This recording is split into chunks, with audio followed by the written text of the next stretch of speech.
As you can, it's a wreath kit. And in the kit, you're going to get the 15-inch work frame. You're going to get this metal embossed sign with the USA letters. You're going to also get 2 rolls of beautiful mesh. Check that out. 3 rolls. They're all 2.5-inch ribbon. You get all 3 rolls of the 2.5-inch ribbon. And you also get these cute, fun stars in the kit. So I'm going to start cutting some mesh. All right, so I'm cutting 30-inch strips, and you can actually go 32 if you would like. 6, and I need 8 of each color. Right? No, 9 of each color. So I'm doing 9 cuts of both of them at the same time, the red, white, and blue, or the red and white striped and the blue. So I will need 9 total. 1, 2, 3, 4, 5, 6, 7. I need 2 more, and we will have that done through for you. Okay, so I've got 9 of the blue cut, and I've got 9 of the red and white striped cut. So what we're going to do is we're going to make that long, let's see, there we go. So we're going to make that, Judy, somewhere between 30 and 32 inches. Now I cut mine more at 30, and I have some extra left over. Do you guys ever do anything with, like, Carrie Hot Mesh Mom's wreath rails? These leftover rolls are great for those wreath rails. I need to do one. I'm a slacker because I have all kinds of rails to work with, but those partial rolls are great for a wreath rail. So I keep those off to the side. And of course, if you go back and watch the replay, I always give you the measurements as I go along, especially since this is a wreath kit. So whoever purchased this kit or purchases, because we do have some kits available, this will also be the tutorial for it as well. Hey. All right, so I'm going to show you how I did this. If you're new here or if you're watching the replay and are wanting to make this wreath kit, and I'm going to take my wreath frame, and I've already spread apart the ties, and I'm going to start on the outer rim. Yes, exactly, Dee, or the unique and the creek boards. So on the outer rim, I'm going to place that down inside of my twist tie with the curls facing upward. And then I'm just going to give that a couple good twists and just secure that in there just like this. And you see the curls are up versus face down. I'm going to skip the next one, and I'm going to come over to here, and we're going to add another red one. So for this method, I'm taking the end of my mesh and I'm just curling it in a couple of curls. So, of course, you know there's a reason for everything. When you curl that in and make this little curl on the edge, it takes the raw edge of your mesh and it puts it inside the curl. So now you have less fraying, because all mesh will fray, right, ladies and gentlemen? Oh, Jeannie, let me tell you, she is. And so that will keep it from, reduce the fraying when you put the curls on the inside. And that's one of the reasons I like using the 30 or 32-inch cuts, is because I have plenty of room to do that with. So I'll do this one just a little bit slower and a little bit more apparent. So I'm going to just curl it in a couple of times, about the size of a quarter, maybe a little bit bigger. And then I can take a clothespin or something and clip that off. I'm going to do that on the opposite end. Curl, roll it up a couple of times. And then I'm just going to start squeezing that together, walking it right up the center, and gather it all up in the center, making a little ruffle. And now I have curls here on each end, and it makes like a little butterfly. There we go.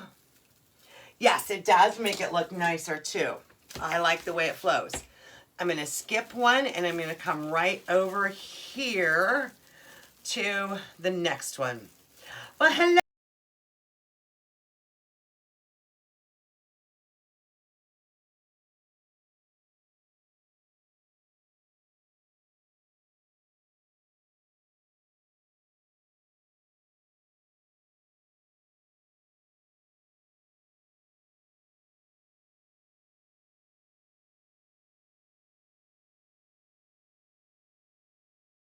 Now we're going to go back and we're going to fill in the opposite with this royal. Let's see. Look what happens when you put those two colors side by side. Isn't that spectacular? So now I'm going the opposite where I left the hole before. I'm now going to fill in with that royal blue. So that's what we're doing next.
All right, metal sign.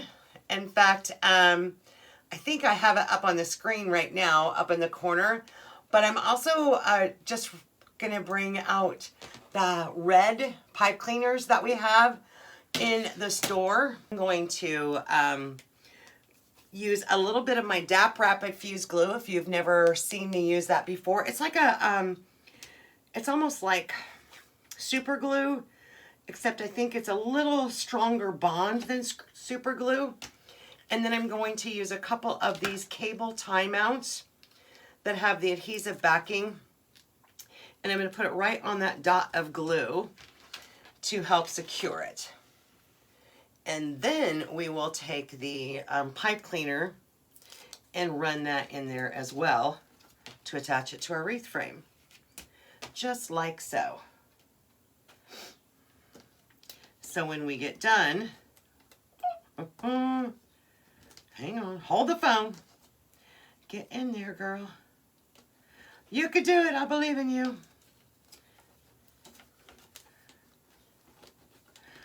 And I like to let this set up for just a little bit here while that glue sets up. But you see how I'm taking that and putting that pipe cleaner right inside of that cable tie mount. And I'm going to do the same thing on the other side. That one. And now we can attach it to our wreath frame. But while this is kind of setting up, I'm going to go ahead and start making some bows. Because I want to do a couple of bows on this wreath kit.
This is 3 rolls of ribbon. You get 3 rolls of 2.5 inch ribbon, but I used the 2.5, the stripe ribbon twice.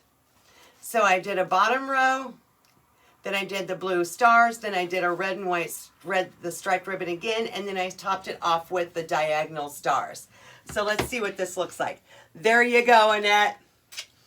Called it. Just educate me all you want. I'm good with that. Look, you can come to Festive Creations, have fun, and get an education. I love this. God love her. All right, so we're going to do one more bow, very similar to this, except this. And this one I'll go a little bit slower, and we're going to use a zip tie on it. So this time, I'm using the striped 2.5 inch red. I'm going to call it striped because that's kind of what it is. I'm doing 1 loop on each side at 6 inches. So 6 inch loop, 6 inch loop, tail, tail. And so 1 loop on each side, a tail, a tail. Now the next ribbon is going to be the 2.5 inch blue stars. And this one is going to be about the 5 or 5.5 inch mark. And again, I'm going to do 1 loop on each side. Let's look at you. Thank you, Kelly.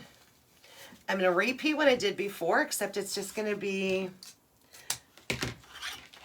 so this time I did loop, loop, tail, tail, but I put them in between where I have the red. Now I'm going to go back and bring in some more of this red. And I'm going to come right on top of my other red. And each time my loops are getting just a little bit shorter. So anywhere from a 1/2 inch to 1 inch, it just kind of depends on where you start.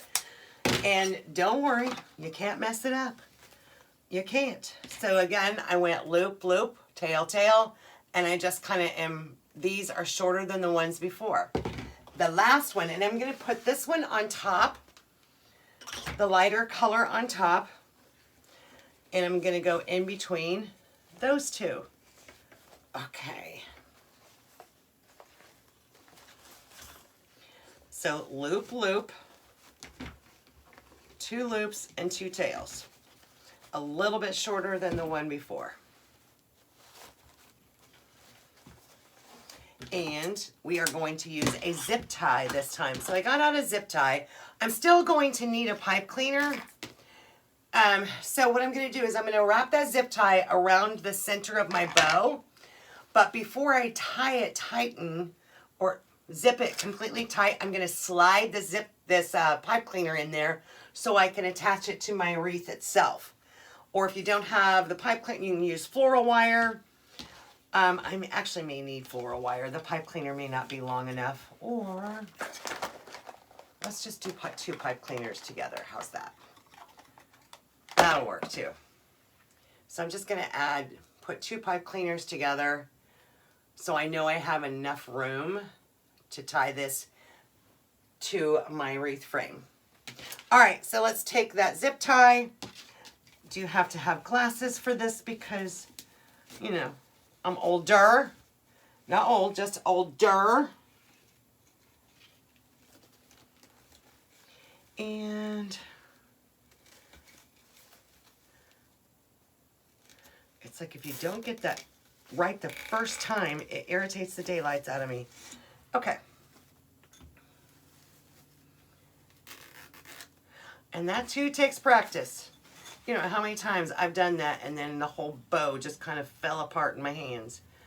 You learn pretty quick how to hang on to that so that you're not having to remake a bow. All right, so let's bring this down here and let's look at the bows. First, we'll add our sign. So again, I like to add I'm going to add this one just a little off center. So what I mean by that is it's not going to be dead center. It's going to be just a little off center, off to the side. And you know what? I think I am going to add a third pipe cleaner to this. So I've got some anchorage at the top and the bottom. So let me grab one more pipe cleaner and cable timeout.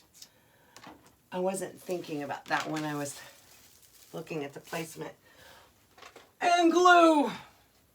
Okay, all right, we're good. So I ended up putting, make sure it's gonna be, yes. So I ended up putting 3 twist pipe cleaners, one on this side, and one down towards the bottom. And so they're all attached to my wireframe back here so that we're secure. And again, went a little bit off to the left side, and now we can add those bows. Don't forget though, this wreath kit came with our glittered stars. So you've got a couple of options with the glittered stars. And of course, whenever you guys get the wreath kits, I love for you guys to make them your own. But you know, you can separate these. It's all hand wrapped. And you could do like a single, see how you could separate them very easily. Or you could go just individual stars, or you could leave them all together as a cluster and put them that way. Where am I going to place my bows? And you want to have kind of a visual field where they're spread out, almost like a triangle shape, or like a triangle shape. 3 points, 3 points. I kind of like this way.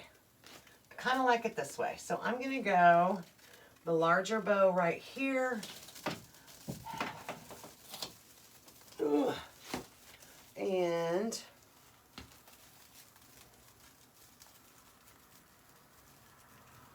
remember, when you add a bow, or if you didn't realize it, I didn't realize this when I first started making wreaths. When you add your bow, you don't want to, you want to avoid putting your bow right over where the twist tie is. Because if you put it right on top of the twist tie, the bow will now get sucked into the mesh instead of kind of floating on top of the mesh. And that was one of those things I didn't know. I didn't know. You don't know what you don't know, right? Historically, Annette, I would have put it right on top of the twist tie. I learned that was not a fun thing to do. That my wreath would look a little more professional if I avoided that twist tie. One of those things that I learned that I didn't know at the beginning that really helped with my designs is at times it helped to have things touching each other. So like right now, this bow is nowhere near this sign, and this bow will not be anywhere near that sign. But you know what? When we bring in the glittered stars, we can extend them out. And it doesn't have to necessarily be touching or covering anything up on the sign, but almost reaching out.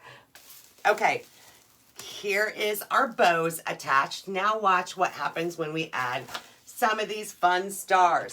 So I do have the glue pot heated up over here. And so I'm going to use my wire cutters. So you get the glitter pick with it as well. And I'm going to separate this into a few extra stars. And like I said, it's all hand wrapped. So if you want a longer wire on the end of it, you can do that. We've got those and those. And I'm going to leave those together. And it's going to be placement. So this is where we're going to do the mating, not dating thing. So we want the stars to be near, but not on top of other elements of our wreath. Starting with our sign. So this helps kind of pull it all together. And I'm going to use these two right here. So anytime I have the opportunity to use one of the twist ties on the wreath, I'm going to do that. But I'm going to lift up underneath the bow And I'm going to put some glue on the end of here, and it's going to go under the bow. And then I'll use one of these twist ties to also help hold it in place, in spot. I don't know what that means, in spot. So I meant to say in space, in place. Okay, it's time. It's time to stop now. Stop talking, Stephanie. It's not making any sense anymore. There's our first ones. See how it's not touching the sign, but it's very close. There's our red star, our white star. We're going to add some more up in here. So we ended up with 3 sets of 2 stars and a single star.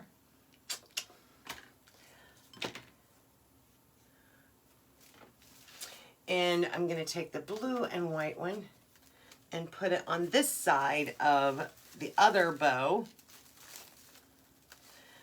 Shorten that up a little bit. Wire cutters, yay. Add some glue. Some glue.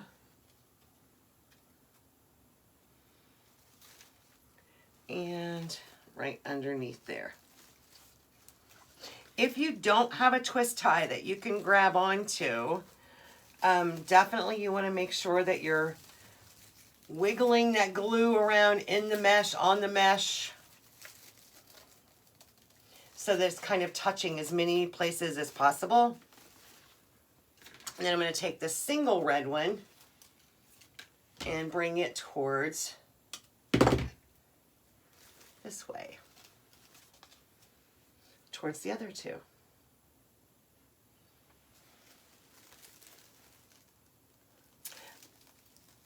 These actually go really well in the weave of the mesh. They fit really well. Oh, I love that. I'm loving it. Is that McDonald's? I'm loving it. Yeah. Look, I'm all about McDonald's tonight, apparently. Can you tell I'm hungry?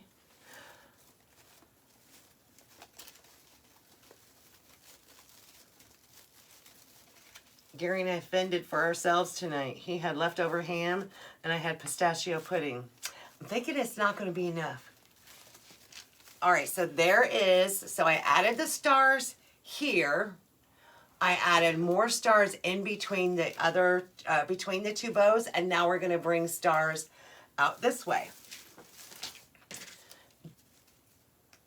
Okay, I like that. Like it, like it. I had to get my stars all facing the right direction here. Now, of course, if y'all want more ribbon on there, you've got the option to add it. But I don't know that it necessarily is going to need it, right? Because I'm not a big fan of I paid good money for mesh to cover up my mesh.